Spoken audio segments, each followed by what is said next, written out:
and it's very fast paced as well. There's a lot of change that can happen, and it's change for the good as well, because it really helps the retailers with their business. So when we're going in, we're having these right discussions about their business and what is right for them within the categories that we work within. It's a great feeling. You go in, you set your objectives for that call, and when you actually see what you started with and then what you finish with, you come out and you've got a great sense of achievement there. So if it's anything from making a sale and merchandising one case to maybe taking a whole section of whatever part that you're looking within that store, and making that difference really does excite you, and so you get great buzz from that. We're very lucky that we have two channels. So we have CPM's Sales Academy, which is very focused on giving us the right tools to go into the stores and engage with our retailers, and then we have our account specifics then that gives the fantastic training that we have on the brands that we deal with. So it's been really good so far. I can see where I'm going over the course of the next few years. There's a lot of choice of accounts, so that gives you that sort of area of development without ever being sort of lost in the system, if you like, that you can happen with other companies that I've worked for. I've been with CPM for just over a year now. I've sort of found that CPM, sort of, since I've begun, especially in the sort of climate at the moment, we find that, you know, progression isn't something that sort of can happen straight away, but CPM sort of give you the encouragement and there's sort of a lot of backing, sort of like I said, like Sales Academy, to sort of how we get with our brand and how we talk about our brand, and, you know, questioning, which we sort of all go through in our Sales Academy, has really helped. And I feel sort of going forward, like I said, there's a path, and, you know, can either follow it within CPM or sort of with the client directly. So there's some sort of light there, and all of this sort of goes in sort of experience and backing of CPM, which is perfect. And what are your career aspirations? I'd like to ideally go work for the client directly, and I find that at the moment CPM sort of giving me the encouragement and the help to sort of move forward with that as well. So yeah, I'm sort of really enjoying it and sort of taking the time on to get to know the trade and sort of get my foot in at the moment. It's about taking that category approach. It's about driving their business and really helping them and showing them that you are there, not just to sell whatever product it is you're going in with. You're taking the time to make the most for their business. So from time to time that might mean that we need to talk about a competitor product and how to make the most for that, because it shows that you are talking about the whole category and what really makes the profit for the retailer, because that's what he is more or she is more interested in, is the profit that they get, and we're giving them the advice on how to maximise that product within that category.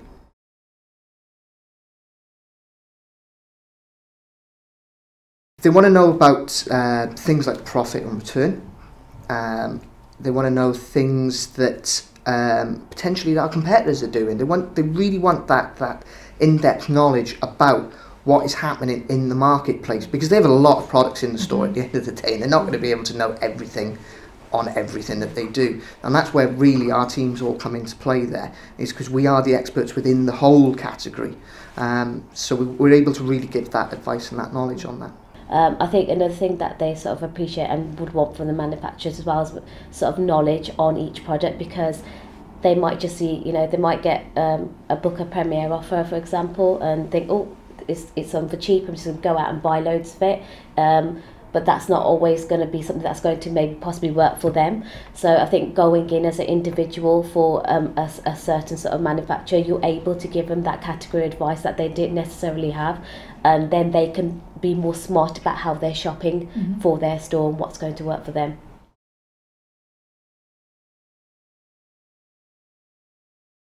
It's twofold. So we have Sales Academy, which, as Karen said, has given us the tools to go in with the right attitude and to be assertive and build the right relationship with our retailers. So it isn't always about being warm and fluffy, and it is about getting to the core of their business needs and looking for that win-win for the client and for the retailer as well.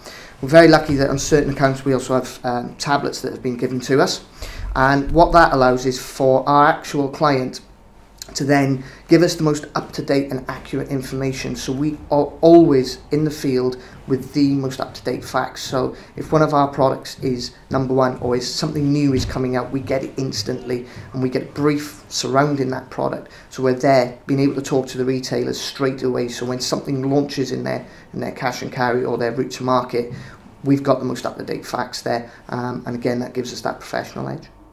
As going back, the iPad is always something that's helpful and useful to us. For our sort of spirit sales, we have the manufacturers giving us sort of Facebook links, which is always very important. So we can show the retailer who doesn't always have time to go on Facebook and have a look at all the campaigns that we're doing for the spirits that they're actually stocking for themselves. So one of my retailers actually has a Facebook for their actual store and a Twitter account. So when he does have certain sort of lines on sale, or he's got a sort of promotion going, he'll go on Twitter and sort of put that up on the on his Twitter and his Facebook, and he gets people to like it and things like that, and it sort of creates some buzz around the store as well, which is really helpful. One of the sales tools we sort of go into store with is Retail Force, which enables us to sort of put our sales on, create surveys and sort of distribution points on there. Also, we sort of have a notes section which I sort of go through before I go into each call, so I can sort of see what previously I discussed with the retailer as well. The other sort of things that we have are things that we sort of sent directly from the manufacturers as well about each product, so we can go through on our iPads of each SKU that we're sort of talking about. There's links on that as well from sort of Facebook and Twitter as well, so we can show the retailer sort of more information on the SKUs they're stocking. I have an Apple tablet, and on there we have what is known as a bookcase, which is a system that allows us to have live information. It gives us all the facts that our client really does focus a lot on, so where we're number one in our marketplace within the sports and energy categories, within the soft drinks categories, gives us the sales data that we would require as well. Also allows us to create very unique presentations as well to our stores, and what that gives us the advantage of is where we've been able to record history on how well a store has performed through a merchandise that we have done. We can then use that as a way of presenting back to another store that is in a similar aspect. Obviously we keep the confidentialities there, but it's showing retailers what real information looks like, and really gives that buy-in at that point as well. Other things that we get given a lot of point of sale, which again is a good tool for us because it allows us to sort of show our customers exactly what we're doing for them and really help drive their sales. We work very closely with our wholesale development team, which look after cash and carries, and through them we're able to get little bits of premium. So it's only little things like pens and notepads, but being able to go in and say to your retailer after that they've allowed you to maximise the area that you're working in, it just puts a big smile on their face, and it's just something simple. Again, it's looking for that win-win between ourselves and our customers as well, and maximising everything in store for them. I think a lot of them are going online, and they start to recognise the power of the internet. So quite a few of my retailers will go on sort of mysupermarket.com, sort of where they can look at generic pricing of the products they're stocking. Another thing that they'll go look at sort of the grocer online, so they can, the Asian trader, so they can sort of, if they don't have the time to sort of read the actual paper magazines, they can go online and sort of have a read through themselves. More and more retailers are switching into an EPOS system, electronic point of sale, and becoming more streamlined in that respect, because it gives them the ability to manage their stock files a lot closer, which is obviously very key to them with the amount of money that they invest in their stock. Things like the Cost Cutter brand use something that's known as CPOS, so their customers actually do the ordering through their very own dedicated system, and it gives them the most accurate, up-to-date prices, so they're always on top of what their promotions look like, and again that helps us as well, because we're able to really sort of work with the retailers around that structure. In a lot of ways it's to help the retailers visualize what's the impact that we can make in store. So you're looking at very similar stores when you're creating these testimonials. It allows the retailer to have that visualization. Again, it allows the reps to really sort of engage with their retailers and get positive feedback. That feedback we can then utilise with our actual manufacturers so that they're aware of what's going on in the field as well. So it becomes then very much a two-way street of communication. Taking a category approach, first and foremost, and it makes you more credible and more believable when you're talking to your customers. So that really is the key and the first approach. It also shows the true professionalism of us as reps. Always being mindful of what sort of brands that the retailer is working with as well. So always working from a broad spectrum and not just specifically to tailor to your client. You need to think about the objectives that you are setting, so over a short, a medium and a longer term, and understand not every store you can make an impact straight away, but it is about making a difference once you've crossed that threshold into the store. It can be anything from making masses and masses of volumes in sales, or just something as little as actually growing your brands within a specific area of the store.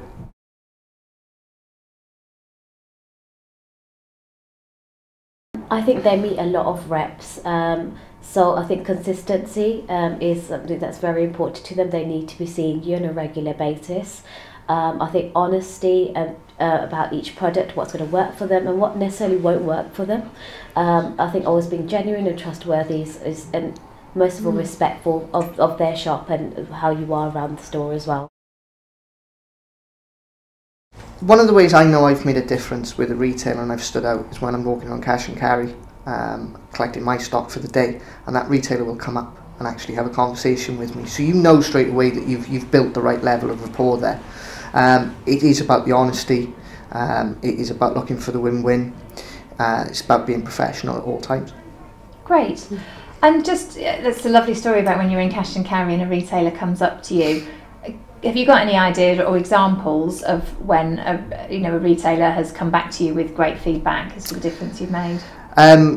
The city that I live in recently got promoted to the Premiership, and we noticed that there was a lot of opportunity for us around that area because that specific area of our city was not very well developed, and this made a big difference because all of a sudden the number of people that were coming into the area on a weekend or a midweek was significantly increasing.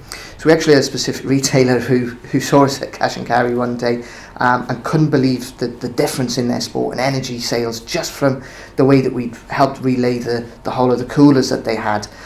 He was so grateful because he was really sort of understanding the difference that was making in his profits. And it was just little things that we did. We just put a few posters in the window. As I say, we relayed some of the coolers as well to maximise the display for the retailer. And we also just did a little thing with his ambient section as well. All these little things, to us they seem a little thing. To the retailer, he was just so grateful. And as I said, we did that actually in a number of stores, and every single one of those retailers has come back and shared how much that the difference that's made to their profitability. At the moment, we look at what difference we can actually make within store. So we're categorising each of the retailers by the development needs that we have in store, and then it's about actually making that judgment call on whether we continue to visit that store or put our efforts into the stores where we really can make the difference, because ultimately that's what drives value for the client as well as the retailer as well.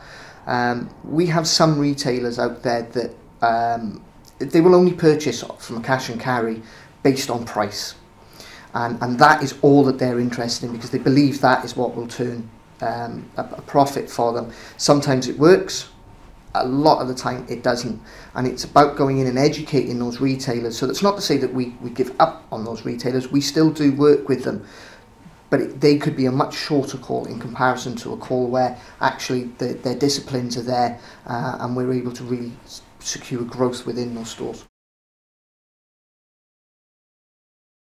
Some got it straight away.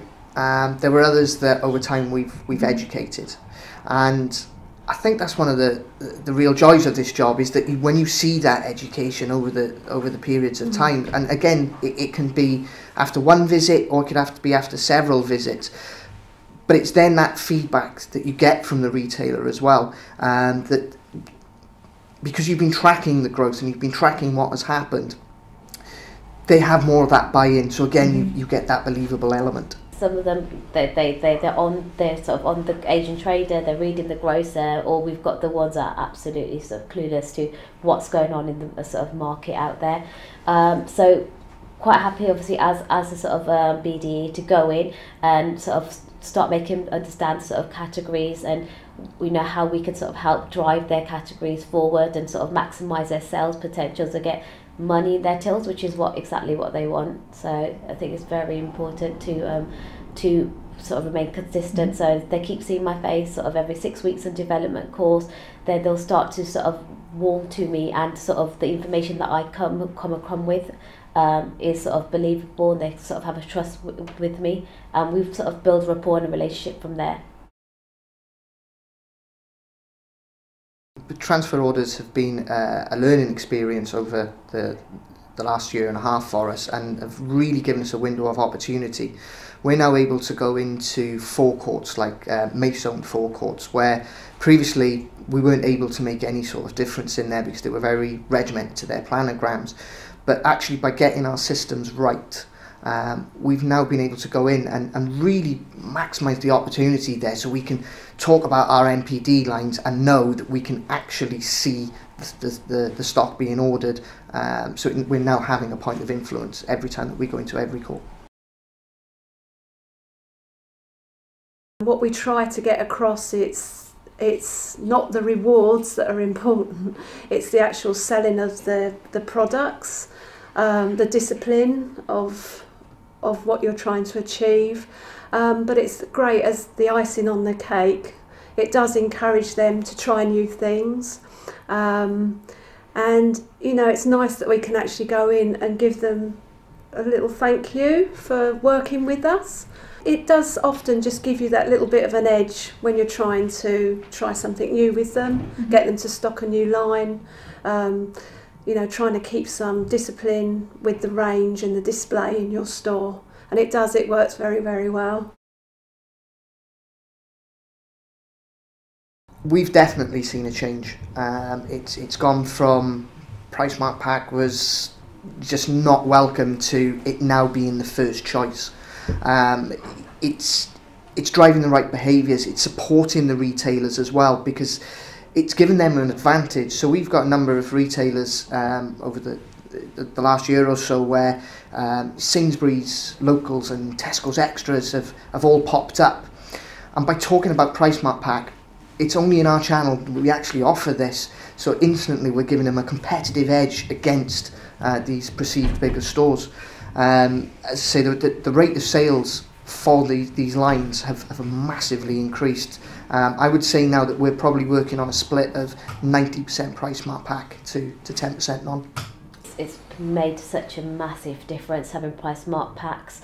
I mean, getting away from the traditional packs of non-price marked where, you know, retailers put their own sort of margin on there. That's all the thing that they were thinking about was the margin. But now they've sort of seen with the grocery sectors all price marked, and they wanted to move forward with the sort of spirit sector as well. They find their sort of rate of sale has sort of definitely improved. They're definitely finding that people are sort of coming in more regularly because they've got consistent prices, and they've got regular footfall, so which is sort of encouraging customers to sort of visit their local retailers rather than go to the large multiples. This is something that's really developing in the confectionery trade. Definitely there's been a major shift in mindset as to you know, welcoming them in. They often ask you whether you've got any price mark. I see around their stores that that's definitely the way they're going. It's so important now that customers see that they're getting good value for money within their store, especially in the independent trade where, you know, mindset, especially with the Tesco's and the Sainsbury's high street stores, that the independents don't give good value for money. You know, it's showing that they do, and they need to go in there and have a good look around. I think first and foremost, one of the sort of biggest ones is the multiples. They feel like, you know, they've got no say as independent retailers in the broader market, but it's sort of educating the retailers that, you know, they shouldn't be afraid of sort of these big multiples, but in fact that they're trying to join onto their bandwagon by sort of, you know, seeing more local expresses of these multiple national chains. And it, once you sort of start pointing them things out, you know, their sort of mindset seems to change as well. So I think with the multiples is something, it can be a brick wall sometimes with retailers, but once you sort of start bringing that down and making them understand really what they're working for and towards, and sort of just highlighting how big the convenience sector is, it sort of makes a big difference to the retailer. The economy as a whole is obviously not very good at the moment, and I think retailers are feeling the pinch a bit more than perhaps some other industries. People want more value for money and don't want to pay anywhere near as much as they did, and that's where the price mark pack and the education there really sort of comes into its own. Things like weather, whereas we used to kind of known that January, February you'd get your snow or your rain or whatever it may be, and we would expect that sunny period sort of between July and August. Now that we're not getting that, a lot of areas that rely on the increase that weather would normally bring, they're missing that as well. So they find it very difficult in knowing what to stock, when to stock, and it's getting that balance right as well. So again, things like transfer system orders really do come into their own in that respect, because you're able to get the right balance without holding so much. And it is finding these right things to engage with your retailer, to show that you're there to help support them, but they're currently the main difficulties.